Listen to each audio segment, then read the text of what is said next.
मत्तिया द्वारा लिखा हुआ सुसमाचार अध्याय 6। दान का गुप्त होना जरूरी है।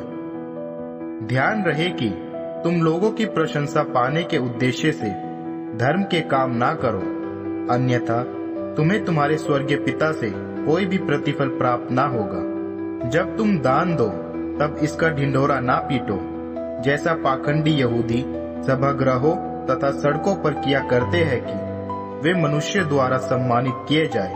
सच तो यह है कि वे अपना पूरा पूरा प्रतिफल प्राप्त कर चुके। किंतु तुम जब जरूरतमंदों को दान दो तो तुम्हारे बाएं हाथ को यह मालूम ना हो सके कि तुम्हारा दायां हाथ क्या कर रहा है, कि तुम्हारी दान प्रक्रिया पूरी तरह गुप्त रहे। तब तुम्हारे पिता जो अंतर्यामी है तुम्हें प्रतिफल देंगे। प्रार्थना का गुप्त होना जरूरी है। प्रार्थना करते हुए तुम्हारी मुद्रा दिखावा करने वाले लोगों के समान ना हो, क्योंकि उनकी रुचि यहूदी सभागृहों में तथा नुक्कड़ों पर खड़े होकर प्रार्थना करने में होती है कि उन पर लोगों की दृष्टि पड़ती रहे। मैं तुम पर यह सच प्रकाशित कर रहा हूँ कि वे अपना पूरा पूरा प्रतिफल प्राप्त कर चुके। इसके विपरीत जब तुम प्रार्थना करो, तुम अपनी कोठरी में चले जाओ, द्वार बंद कर लो और अपने पिता से जो अदृश्य है प्रार्थना करो, और तुम्हारे पिता जो अंतर्यामी है तुम्हें प्रतिफल देंगे। अपनी प्रार्थना में अर्थहीन शब्दों को दोहराते ना जाओ, जैसा गैर यहूदी करते हैं, क्योंकि उनका विचार है कि शब्दों के अधिक होने के कारण ही उनकी प्रार्थना सुनी जाएगी। इसलिए उनके जैसे ना बनो, क्योंकि तुम्हारे स्वर्गीय पिता को विनती करने से पहले ही तुम्हारी जरूरत का एहसास रहता है। तुम प्रार्थना इस प्रकार किया करो: हमारे स्वर्गीय पिता, आपका नाम पवित्र माना जाए, आपका राज्य हर जगह हो, आपकी इच्छा पूरी हो, जिस प्रकार स्वर्ग में उसी प्रकार पृथ्वी पर भी। आज हमें हमारा दैनिक आहार प्रदान कीजिए। आप हमारे अपराधों की क्षमा कीजिए, जैसे हमने उन्हें क्षमा किया है जिन्होंने हमारे विरुद्ध अपराध किए थे। हमें परीक्षा से बचाकर उस दुष्ट से हमारी रक्षा कीजिए, क्योंकि राज्य, सामर्थ तथा प्रताप सदा सर्वदा आप ही का है।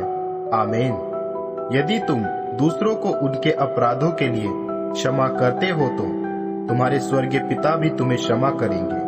किंतु यदि तुम दूसरों के अपराध क्षमा नहीं करते हो तो तुम्हारे स्वर्गीय पिता भी तुम्हारे अपराध क्षमा नहीं करेंगे। उपवास का गुप्त होना जरूरी है। जब कभी तुम उपवास रखो तब पाखंडियों के समान अपना मुंह मुरझाया हुआ ना बना लो। वे अपना रूप ऐसा इसलिए बना लेते हैं कि लोगों की दृष्टि उन पर अवश्य पड़े। सच तो यह है कि वे अपना पूरा पूरा प्रतिफल प्राप्त कर चुके। किंतु जब तुम उपवास करो तो अपने बाल संवारो और अपना मुंह धो लो, कि तुम्हारे उपवास के विषय में सिवाय तुम्हारे स्वर्गीय पिता के जो अदृश्य है किसी को भी मालूम ना हो। तब तुम्हारे पिता जो अंतर्यामी है तुम्हें प्रतिफल देंगे। वास्तविक धन।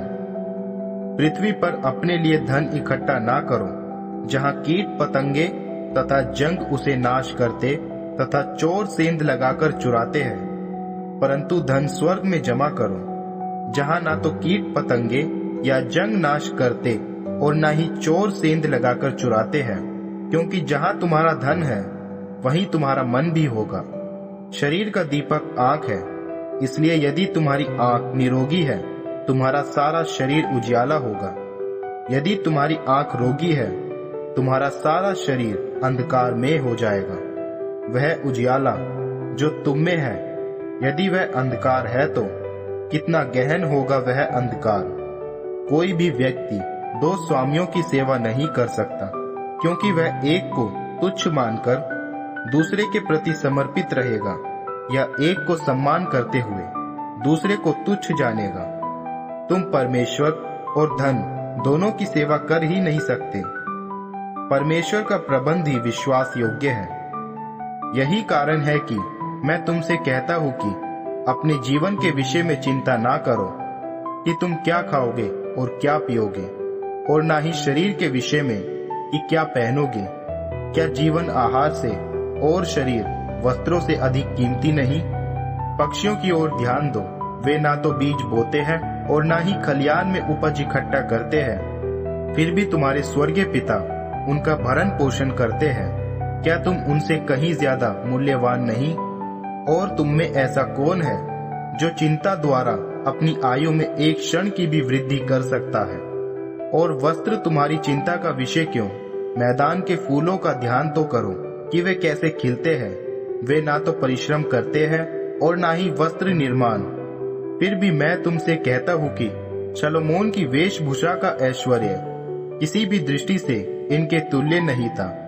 यदि परमेश्वर घास का श्रृंगार इस सीमा तक करते हैं, जिसका जीवन थोड़े समय का है और जो कल आग में झोंक दिया जाएगा, तो क्या वह तुमको कहीं अधिक सुशोभित ना करेंगे? कैसा कमजोर है तुम्हारा विश्वास। इसलिए इस विषय में चिंता ना करो, हम क्या खाएंगे या क्या पिएंगे, या हमारे वस्त्रों का प्रबंध कैसे होगा।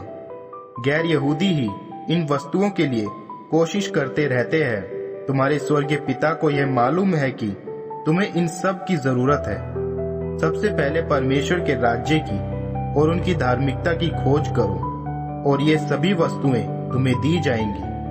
इसलिए कल की चिंता ना करो, कल अपनी चिंता स्वयं करेगा, क्योंकि हर एक दिन अपने साथ अपना ही पर्याप्त दुख लिए हुए आता है।